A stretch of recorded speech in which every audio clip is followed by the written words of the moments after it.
बिस्मिल्लाहिर्रहमानिर्रहीम। Dear students, आज हम अगला अपना लेक्चर जो कि एक्टिव साइट है। बिस्मिल्लाहिर्रहमानिर्रहीम। डियर स्टूडेंट्स, आज हम अपना next lecture chapter number 5 enzymes, जिसमें हम आज टॉपिक पढ़ेंगे स्ट्रक्चर ऑफ एंजाइम। एक बड़ा इंपॉर्टेंट, बड़ा कंसाइज आपकी बुक में बहुत एक्यूरेट इंफॉर्मेशन के साथ मौजूद है। इसमें अगर हम देखें तो 3 डायमेंशनल ग्लोबुलर प्रोटीन्स। अच्छा, ये 3 डायमेंशनल क्या चीज़ है? ऐसा स्ट्रक्चर जो फिजिकली मौजूद हो, जिसका एक proper shape, symmetry, structure available हो, हम उसे कहते हैं कि ये एक 3 डायमेंशनल स्ट्रक्चर है। ये ग्लोबुलर प्रोटीन्स कहलाता है जी। ओवल शेप की प्रोटीन बनती है, लेकिन बेटा जो पॉलीपेप्टाइड होती है इसकी, वो कॉइल्ड फॉर्म में चली जाती है। जिस वक्त इसकी पॉलीपेप्टाइड बनती है तो ये किस फॉर्म में चली जाती है? कॉइल्ड फॉर्म में। अगर आप इस ए डायग्राम को देखें तो ए डायग्राम में आपको एक पॉलीपेप्टाइड नजर आएगी जिसकी कोई प्रॉपर शेप और सिमेट्री मौजूद नहीं है, लेकिन ये अभी अंडर प्रोसेसिंग है। इससे क्या बनने जा रहा है? इससे एक एंजाइम बनने जा रहा है, जो कि आपको बी डायग्राम के अंदर नजर आएगा। मैंने यहां पर कुछ शेप्स यहां लगाई हैं। यहां पर देखिएगा, स्टार शेप है, ट्राइंगल है, रेक्टेंगल है, सर्कल है। ये मैंने हाइपोथेटिकल शेप्स यहां पर ऐड की हैं, जिसे आप कंसिडर कर सकते हैं एज अमाइनो एसिड्स।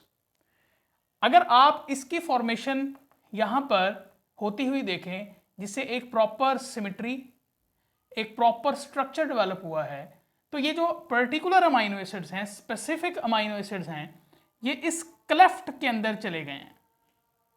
ये जो आप क्लेफ्ट देख रहे हैं या डिप्रेशन देख रहे हैं, इसे हम एक्टिव साइट बोलते हैं। हम अब चलते हैं जी एक्टिव साइट की तरफ। ये एक्टिव साइट एक्चुअली है क्या? एक छोटी सी पॉकेट है जहां पर सबस्ट्रेट ने आकर अटैच होना होता है और केमिकल रिएक्शन हो जाना होता है। हम इसे स्मॉल क्लेफ्ट का भी नाम दे सकते हैं, या डिप्रेशन का भी नाम दे सकते हैं, गड्ढे का नाम दे सकते हैं, पॉकेट का नाम दे सकते हैं। इट मीन्स कि ये जो एक पॉकेट आपको नजर आ रही है, ये बड़ी क्रूशल है केमिकल रिएक्शन के लिए। चंद एक अमाइनो एसिड्स इसके अंदर मौजूद होते हैं, जैसे कि मैंने आपको यहां पर शेप्स के साथ डिजाइन करके दिखा दी है। और ये वो लोकेशन होती है जहां पर केमिकल रिएक्शन होने जा रहा होता है।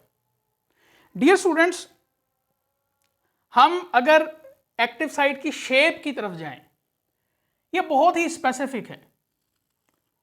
इसकी स्पेसिफिसिटी डिसाइड करती है कि यहां पर कौन सा सबस्ट्रेट आकर अटैच होना है। इसका मतलब यहां पर यह है कि ये एक्टिव साइट डिसाइड करेगी कि इसका सबस्ट्रेट कौन सा होगा। जो इसका सबस्ट्रेट होगा उसका स्ट्रक्चर और इस एंजाइम की एक्टिव साइट का स्ट्रक्चर जो है वो एक दूसरे के रेलेवेंट होता है मोस्टली। इसके बाद एक्टिव साइट की जो शेप है वो भी 3D स्ट्रक्चर रखती है। जाहिर बात है, पूरा एंजाइम अगर 3D स्ट्रक्चर का है तो इसकी जो एक्टिव साइट है उसकी शेप भी 3D स्ट्रक्चर के हवाले से ही कंसीडर की जाएगी। इस पूरे पॉकेट के अंदर एक पर्टिकुलर चार्ज डेवलप होता है और जो फर्दर आगे डिसाइड करता है कि यहां पर कौन सा सबस्ट्रेट अटैच होना है। It is charge bearing site. After that इसी एक्टिव साइट के अंदर 2 पर्टिकुलर रीजन्स भी मौजूद होते हैं। एक को बोलते हैं बाइंडिंग रीजन, दूसरे को बोलते हैं कैटालिटिक रीजन। डियर स्टूडेंट्स, लफ्ज बाइंडिंग से आपको फौरन एक चीज समझ आएगी कि इस रीजन की वजह से कोई चीज जुड़ने जा रही है, लेकिन ये एक पूरा प्रोसीजर है, ये मैं आपको भी बताता हूं। बाइंडिंग रीजन जो है, इसके 2 फर्दर फंक्शंस यहां पर मैंने लिखे हुए हैं। पहला फंक्शन इसका रिकग्निशन का है और दूसरा अटैचमेंट का है। लेकिन मैं आपको एक चीज बता दूं, अगर आपके जहन में ये है कि इसकी ये वाला हिस्सा बाइंडिंग रीजन होगा, ये कैटालिटिक होगा, या ये बाइंडिंग होगा, ये कैटालिटिक होगा, ऐसा हरगिज नहीं है। इसमें पर्टिकुलर अमाइनो एसिड्स होते हैं जो कि बाइंडिंग के लिए अलग से होते हैं और कैटालिटिक के लिए अलग से होते हैं। लिहाजा जिस वक्त बाइंडिंग प्रोसीजर हो रहा होता है, किसी सबस्ट्रेट ने आकर जुड़ना है, तो उस वक्त वो पर्टिकुलर अमाइनो एसिड्स यहां पर एक्टिव हो जाते हैं जिन्होंने बाइंडिंग का काम करना है। अब यहां पर सबसे पहला प्रोसीजर रिकॉग्निशन का है। आने वाले सबस्ट्रेट को रिकॉग्नाइज किया जाता है, पहचाना जाता है कि क्या ये वाकई ही मेरा सबस्ट्रेट है।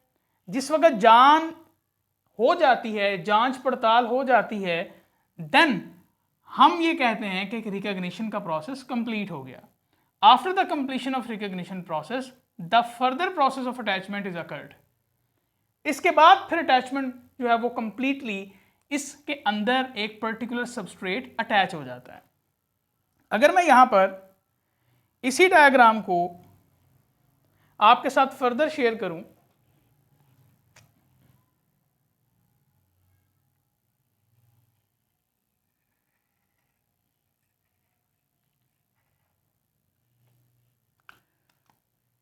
तो यहां मैं एक हाइपोथेटिकल सबस्ट्रेट अटैच करता हूं।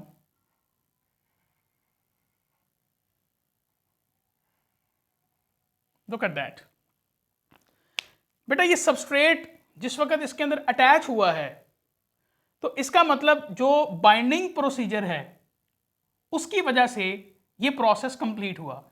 जिसने सबसे पहले इसे रिकॉग्नाइज किया कि क्या ये मेरी शेप के अकॉर्डिंगली रिकॉग्नाइजेबल है, क्या ये मेरे अंदर एडजस्ट हो सकता है। जब ये रिकॉग्निशन प्रोसेस कंप्लीट हुआ देन इसे जोड़ लिया गया। लेकिन जोड़ने के दौरान जो बॉन्ड्स इस्तेमाल होते हैं वो हाइड्रोजन बॉन्ड है, वीक बॉन्ड्स होते हैं। Hydrogen bonds are involved during the attachment process. After that catalytic जो अमाइनो एसिड्स हैं, यहां पर जो कैटालिसिस करने वाले हैं, वो अमाइनो एसिड्स एक्टिवेट होते हैं और ES कॉम्प्लेक्स बनने के फौरन बाद, ये अभी आपके सामने जो बना है ये है ES कॉम्प्लेक्स। ES कॉम्प्लेक्स बनने के फौरन बाद पर्टिकुलर अमाइनो एसिड जो कि कैटालिटिक साइड के होते हैं वो एक्टिवेट होते हैं और केमिकल रिएक्शन फौरन करवा के इसे किस में कन्वर्ट कर दिया जाता है, इनटू प्रोडक्ट। हम अगले लेक्चर के अंदर इंशाल्लाह इसकी फर्दर डिटेल्स जो है वो स्टडी करेंगे। लेकिन अभी के लिए ये एक्टिव साइट वाला प्रोसीजर, स्ट्रक्चर, फंक्शन ये आप सबको पता होना चाहिए। नेक्स्ट इंशाल्लाह हम को फैक्टर्स और को एंजाइम्स को स्टडी करने वाले हैं। हम आहिस्ता आहिस्ता एंजाइम्स के अंदर की हिडन इंफॉर्मेशन जो हैं उसे ओपन करते जा रहे हैं ताकि हम एक प्रॉपर कॉन्सेप्ट के ऊपर अपनी पूरी इमारत जो है एंजाइम्स वाली उसे खड़ी कर सकें। Thank you so much.